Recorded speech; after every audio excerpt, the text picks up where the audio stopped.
Hoping we'd be 2-0 right now, but we gotta suffer. Can't go to 6 without losing 2. That's true. Even though I'm still Heat with 5. The bad. I'm always Heat and 5. Heat and 5. Yeah, that's always the goal, but Heat and 6 ain't bad either. Shit, Heat and 7. Heat moving on. I'm just trying to get this chip. Exactly. I want the new trophy. Yeah, right here. I want this new trophy. I think the only thing new on it is they put the net on the base. That was it, right? It's like skinnier and like tilted. It's like the same, but not the same. It's like great value Larry O'Brien trophy. And it's theirs. So how's it great value? That's crazy. The funny thing is, I saw it after I saw the last episode of Winning Time, and it looked the same. I was like, "Isn't that the thing for winning? Isn't that the trophy for Winning Time?" Wow. I don't know if you're keeping up with it, but it looked just like it. I was like, "That's a little strange." Earl, that's a little banter. Welcome y'all to In the House podcast episode Dose. Here with Cam and Jormatic. I'll never know which way to point. Here? No, here. There. Right there here. You go. There you go. There you go. Here we like to keep the focus on South Florida sports, starting with the Heat first and foremost. Heat culture, Heat Nation, Heat everything. Then when we break off into the King football, we go. You see the star on his hat. You're gonna see the here. I'm only repping the Cowboys now because I'm a little mad at the Heat. So both literally and figuratively, because it's like 93 degrees in Florida right now. So I mean, I posted on my Twitter, man. You can't be a fan of sports and not be able to take L's. L's is a part of it. Like, no, absolutely. I legit look, I'm a Cowboys fan. I didn't want to record this. I'm like, F this. We're not doing this. You doing that. It's like, nah, that's you got to tough it out. Exactly. Don't be a sore loser. It makes the wins that much sweeter. All right. So as I said, the Heat and Celtics tied up at 1-1. Celtics shot out of their freaking mind. It was crazy. Like, that's one of those things where those games, no team could defend against it. They're making everything. They're shooting 80% from 3. Yeah, I think by halftime they were shooting something like that. Like, I think they're shooting like 80 something from 3 and 65% from the field. Like, something nuts. Like, they just couldn't miss. They could not miss. And then for us, there was a lid on the rim. Like, I couldn't believe it. Like, we were getting good looks. And then naturally, it starts going into desperate shots. But we were getting good looks first. That's what made me more frustrated. Yeah, the shots were there, but it was just a lid on the rim, man. It was insanity, dog. There was nothing we could do. And I mean, Jimmy was Jimmy. Yeah, he still got his. It wasn't 40, but he got 29, and forgive me, I don't have the stats right in front of me, but he still had 29, and he still had a decent game.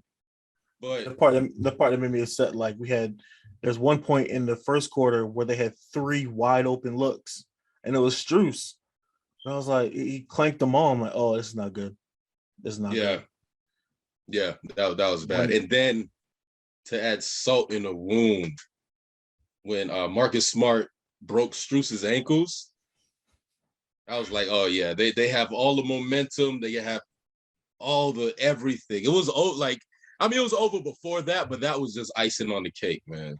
That was icing on the cake. Because that was. I saw how they were calling it when they had that phantom call with Herro, had that magnificent block over Marcus Smart. Every angle he grazed his hair, and the man felt the block. He knew he got just sunned by Herro. That's their deep point. To this moment, I can't believe it. even Celtic fans on Twitter were like, "Yeah, that's not a foul. I don't see a foul there." They And went straight it was to. just. Go ahead. No, I'm saying it's just the beginning of the end. They went straight to, oh, but Pritchard got the rebound. It wasn't about that. I don't care if we got the rebound. Principle, exactly. Like you get the block, even if they score, crowd's in it. Oh, well, we here now. But exactly. That was a foul. I just kept seeing foul after foul after foul. I was like, okay, the refs got this one.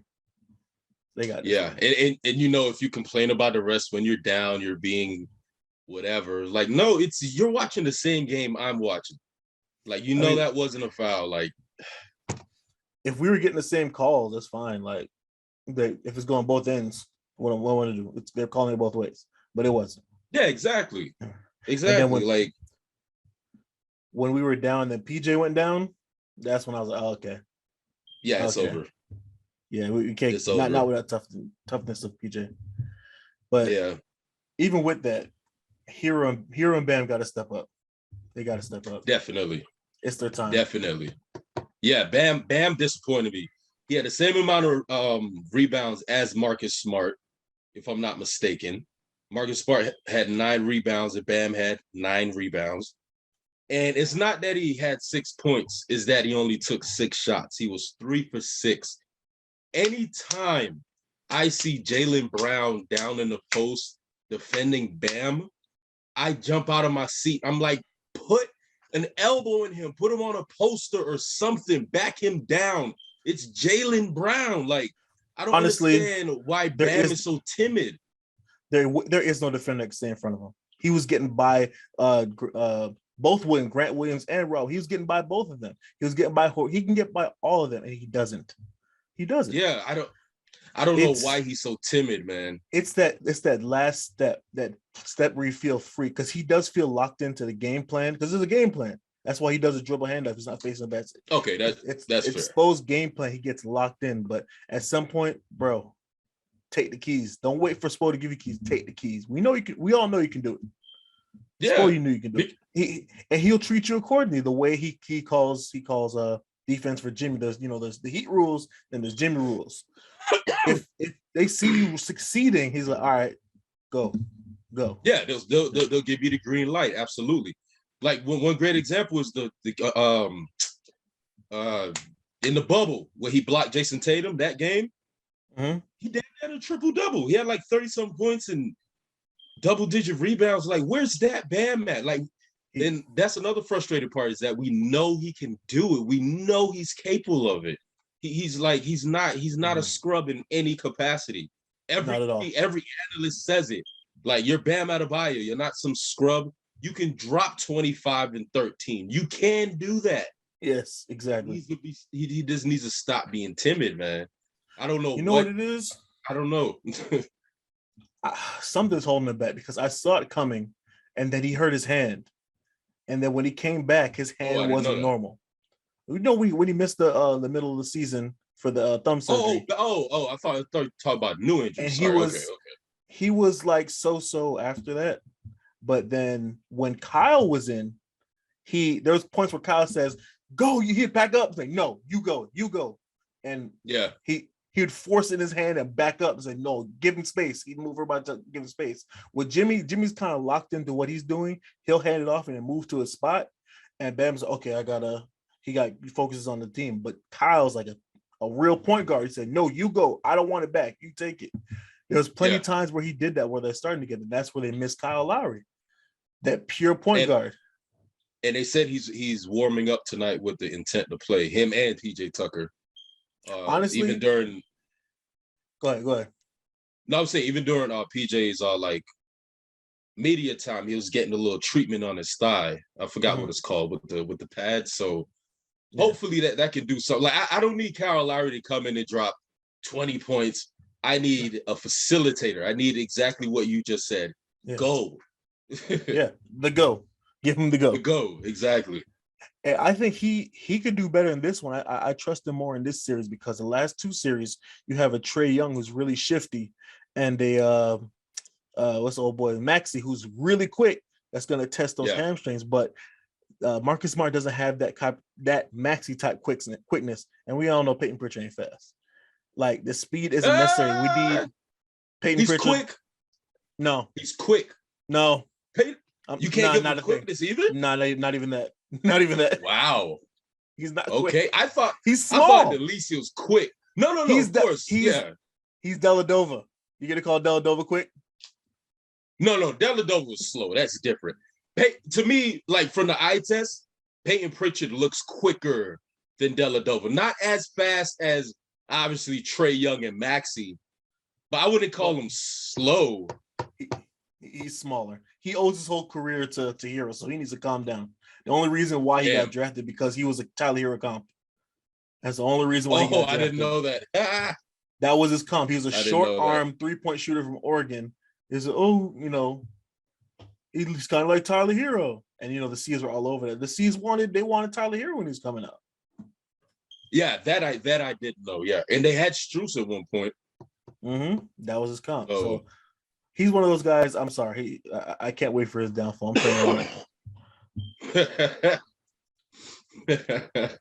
I don't know. Well, we'll see. It's good you compare him to Deladova because they're both hella annoying. Like that's a big part of their game. They're annoying. Yeah. They're just like, get out of here, little guy. Like who invited you? Like type of player. You know what I'm saying? That's how he's similar to Deladova.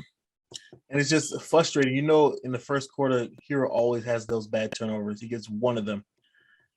And without a facilitator, that's what happens. We need that facility getting there to relieve Jimmy, leave the pressure off of Jimmy. Not because if you stick him on Pritchard, he's not going to get tested. Honestly, Lowry keep up with him 50%. That's not a tough. I'm not worried about that. And they're gonna change the way they're playing defense because what the Celtics were doing was doing a lot of skip passes. They weren't sending it around; they're going straight to the open man. And it was pretty. If I could see it, I know Spo sees it. And by the time I think he realized it, the wheels already came off. It happens a lot with Spo. Spo has a lot of avalanches where he's like, "Okay, I'm not gonna fight back on this one. We're gonna come back." Yeah, I definitely trust Spo to make the proper adjustments and, like you said, see what everybody else doesn't see or does see. That's why part of me is not that worried. Like, I have a friend, I'm not even gonna, say his name, give him the pleasure, but he's a Celtics fan. He swears it's over. He said Celtics in 5, they're gonna sweep the rest. And I'm like, nah, I have way too much faith in this team and in Coach Spo. To make those adjustments. Like, trust me, it's not if the Celtics win in 5, then we got to do a complete overhaul of this team because something's. If that happens, really Pat Riley is retiring. Spo is moving up to president, and Dan Craig is going to be the new coach. Not Dan Craig, Chris Quinn. Chris Quinn, yeah. If they win in 5, then something is extremely wrong. Yeah, with this organization. No, we're not. That's not happening. Yeah, no, not at all. We're going back to Boston, so it's Strus revenge season. Oh yes, this is a perfect time to let the Strus juice loose. and if they need to give Duncan an early try, Duncan's cooked. Oh my gosh, if he couldn't get buckets, it's wide open. What has happened, bro? Whiteside part 2, man. What has happened? He's a guard version of Whiteside, man. He got that money and just. I mean, he thought it was safe when DeRozan came out with his mental health issues, when Kevin Love came out with his mental health issues, and then he came out with all of a sudden he played worse. Like, why? Why couldn't you be like that and feel more free? And because he's kind of one-dimensional though. So well, it makes no sense because the whole team, nobody puts him down. They say, Duncan, shoot more. Keep shooting. I don't care. Keep shooting. Like, oh, you're 0 for 4? Maybe he's in his own head. Go to the podium. He's like, I wish he was 0 for 8 because he stopped shooting. He needs to shoot. Maybe he's in his own head. I don't know. There's a version of Duncan that we don't get to see often, but it's always performs peaking consistently. It's the Heat down by 11 with a minute and a half to go. They don't have nobody else playing well, and Duncan just starts firing. It's a peak time, very moment of time that he just doesn't care. And it's He always needs when to we're be down. like that for 48 minutes. That's what I'm saying. I know you've seen it before. And you're watching the game, you're like, okay, I know it's over. This is not going anywhere. All of a sudden, boom, hits one, boom, hits another. Hasn't hit anything all day. And then what? Oh, we're back in it. It's down by 6 with 40 seconds left. How did that happen? You're Duncan. Exactly. No. I've seen it before, but where is it? Like, can we at least get that Duncan? Like, I don't need the Duncan that's, breaking records, most threes in a quarter, and Heat play. Like, I just need good playing Duncan. You come in and you splash, and that's it. Splash. Like, he's a sniper. He needs to be a sniper. He needs to get back to a sniper mentality. It's so odd because it's not. You see the way the guys rally around him. They had Bam was wearing his long shots podcast shirt. They had Gabe was wearing another version of his shirt. Those guys support him. They support each other. So it's not coming from in there. It's maybe he needs to go on Zero Dark 30 with his social media or something, because athletes, even the ones that aren't heavy on social media, they know how heavy the scrutiny is. But imagine him. He has a podcast. He's deep in that social media stuff. So he knows. 27-year-old male. There's no way he's not on. There's no way 27-year-old male is not on social media. No way. Yeah, and he has a podcast, a popular podcast too. Exactly. Yeah. So very exciting whites.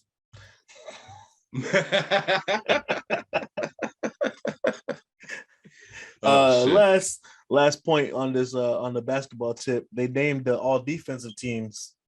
Did you see them? Boo! How the hell? Who the hell is Matisse Thybulle, and how the hell he needs to get over Jimmy? He needs to get the bleep out of there. I don't care. Nobody. Don't give me no stats. Don't give me none of that. Get him the Matisse bleep out of there. Are you kidding me? And then another year, Bam doesn't make first team. He one vote away. Break, man. He finished ahead in Depoy against Triple J and Giannis, and he's second team, and they're both first team. I don't know what else they want the man to do. Make it make sense. If he was, it's injuries. This year was his year. If he didn't miss that large chunk, first of all, he'd be in rhythm right now, and he would have won Depoy. He would have won Depoy. He definitely would have won Depoy. It's he didn't play enough.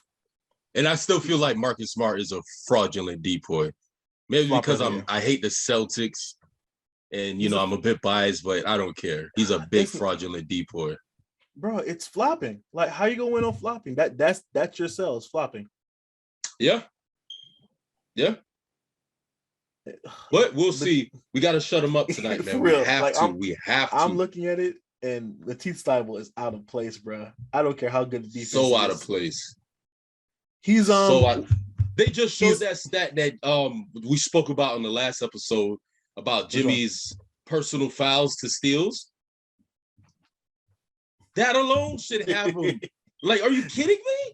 There's not one thing that Thybulle's better than Jimmy. Not one thing. Jimmy's probably a better dad than him.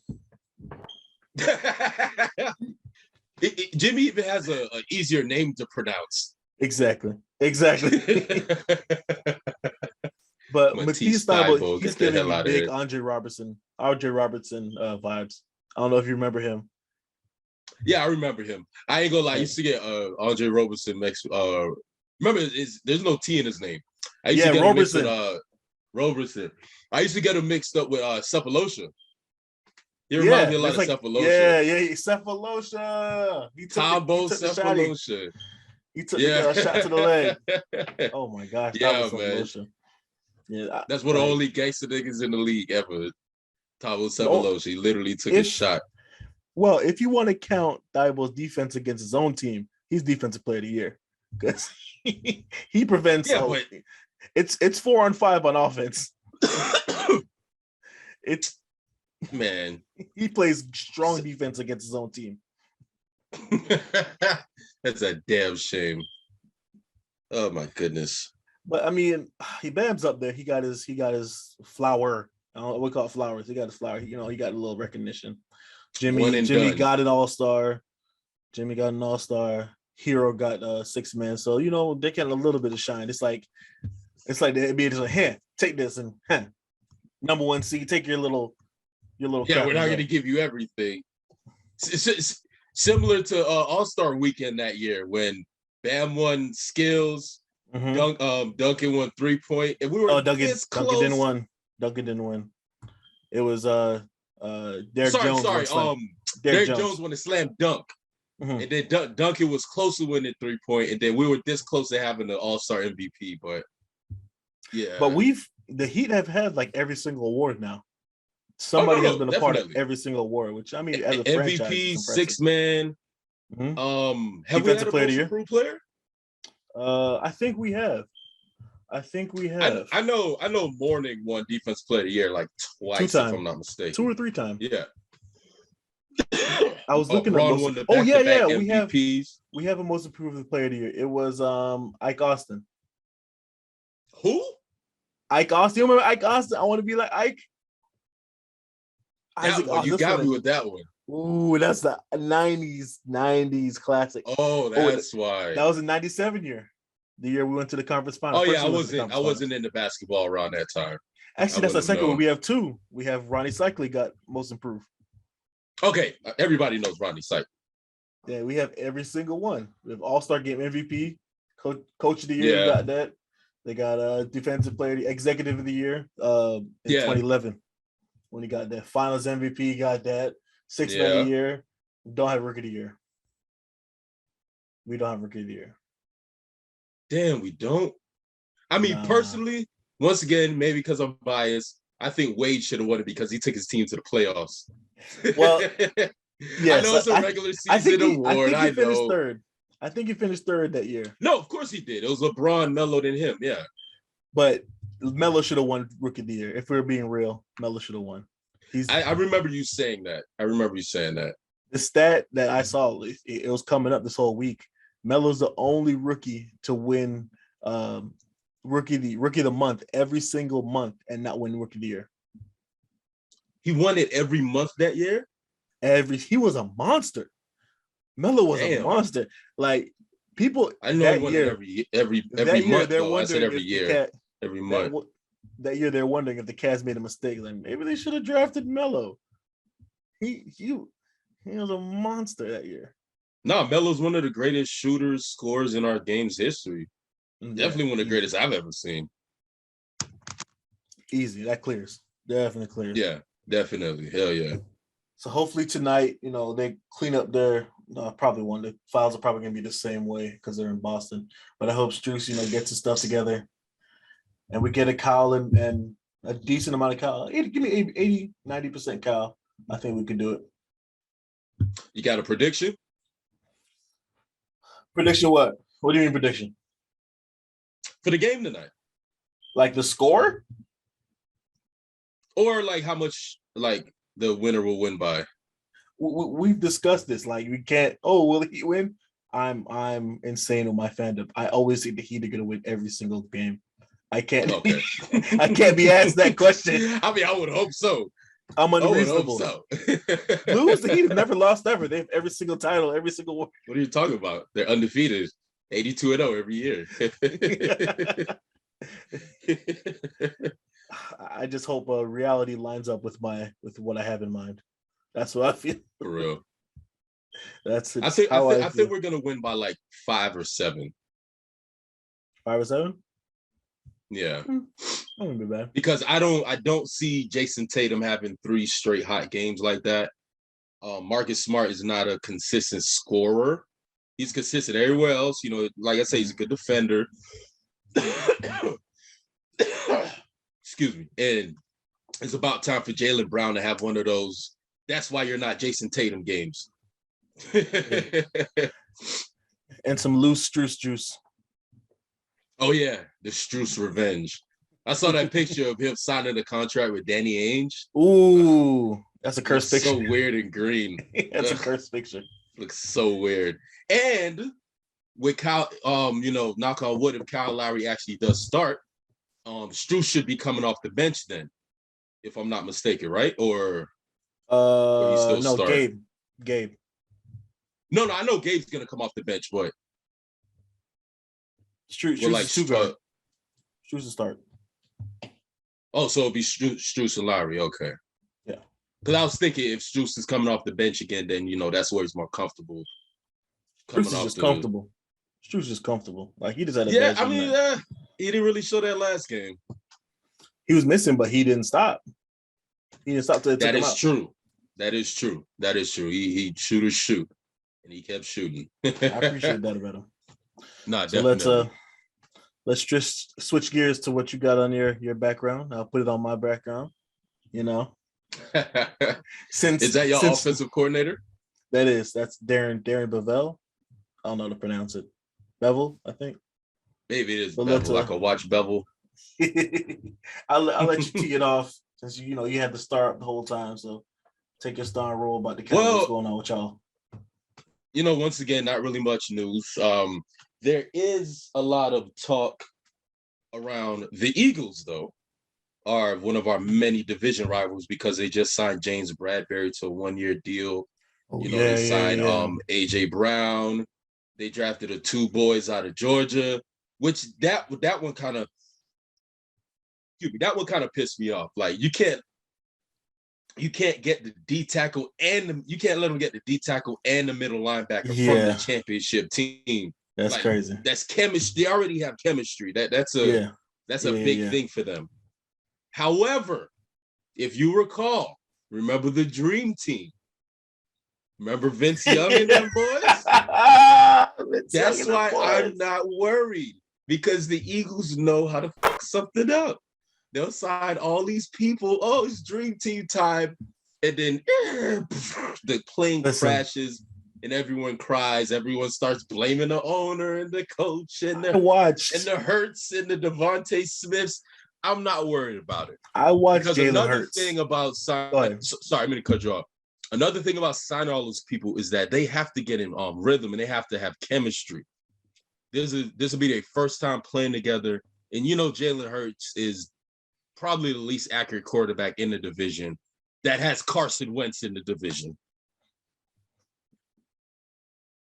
Who's Oh, you're right. You're right. Yeah. You're right. I mean, I was agreeing with you. Once again, this is not biased. Dak Prescott is far beyond the best quarterback in that division. I don't even have to say it. After that, you can put the rankings anywhere you want. You have Carson Wentz, Daniel Jones, and Jalen Hurts. Close your eyes and just grab one, and that'll be number 2. Close your eyes again, grab another one. That'll be number 3. And that's how you rank them. Daniel Jones is clearly the bottom. Let's just settle that. He's the worst. I mean, the thing with Daniel Jones, he's the worst. Don't do it. No, he's terrible. No, listen to me. He's terrible. He's an awful quarterback. But what scares me about him is the history of the Giants because it will take it off a quarterback and win 2 Super Bowls. I hate that about them.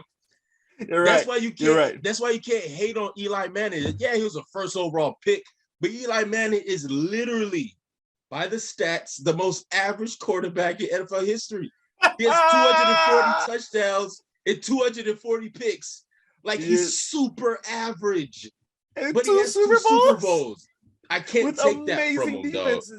Amazing D lines, amazing defenses, and amazing chokes, and amazing one-time play. Let's not get into that. Riling you up. Yeah, exactly. You know what I'm saying? So, but when it comes to quarterbacks, like Dak Prescott and everybody else. I don't even care how you rank them. Facts. And then on top of that, one of the best pieces of news to come out from the camp is that Mike McCarthy said Ezekiel Elliott was clocked running at 22 miles per hour in practice. Same old fat Zeke, who was hurt. He was dealing with knee swelling or something the entire season. He still got 1,000 yards. Still got 1,000 yards from scrimmage. Still, I don't think he made a Pro Bowl, but that doesn't matter. But he was still Zeke Elliott despite all that stuff. So I once again, I have high hopes for our season as long as we stay healthy. We got a great wide receiver core. They're young, they're fast, they're athletic. And if Zeke doesn't work out, we got Tony Pollard is probably the best backup running back in the league. He's good. And then we have a young defense with depth. We have we have depth at every position. We have like 2 safeties, several linebackers, a whole bunch of D linemen. I mean, I have faith. Like at the end of the day, the only thing that can happen is that out of nowhere the Eagles gel together with all these new guys and they just start running amok. But I'm not worried about that.